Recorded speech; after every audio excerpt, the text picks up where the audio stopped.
স্বাদে ভরপুর এই ধোকলা রেসিপি তোমাদের জন্য। 1 কাপ করে 2 কাপ আমি বেসন নিয়েছি।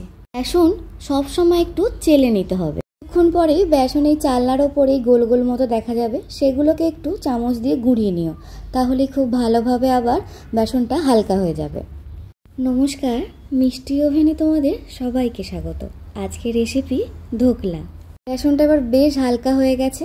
এবার এতে সামান্য একদম হলুদ মেশাবো, তারপর হাফ চামচ এখানে হিং দেব, সামান্য একদম নুন দেব, আর 1 চামচ চিনি দিচ্ছি।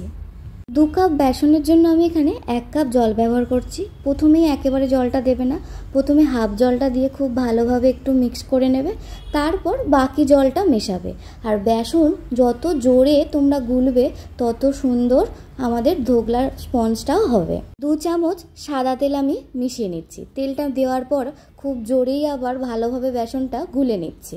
খুব পাতলাও বেসন হবে না, খুব মোটাও হবে না, ঠিক মাঝামাঝি।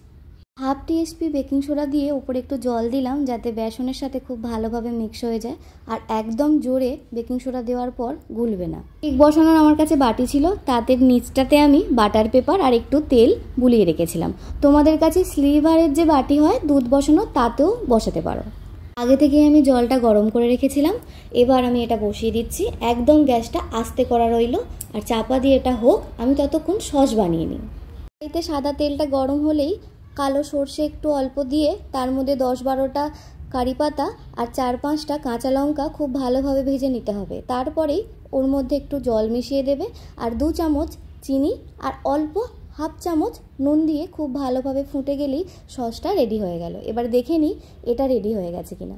ছুরিটা পরিষ্কার বেরোলো, তার মানে কোনো কিছু লেগে নেই, ধোকলা আমাদের তৈরি হয়ে গেছে। একটু হালকা ঠান্ডা হলে, বেশি ঠান্ডা না, হালকা ঠান্ডা হলে ঠিক এইভাবে ধার দিয়ে এটা একটা প্লেটের মধ্যে আমি খুলে নিচ্ছি। তাদের ধোকলা একদম পছন্দ নয়, কিন্তু এই রেসিপির ধোকলাটা খেলে তারাও এবার ভালোবাসবে, আমি কথা দিতে পারি। হলুদ একদম সামান্য দেবে, না হলে একটা লাল ভাব আসবে।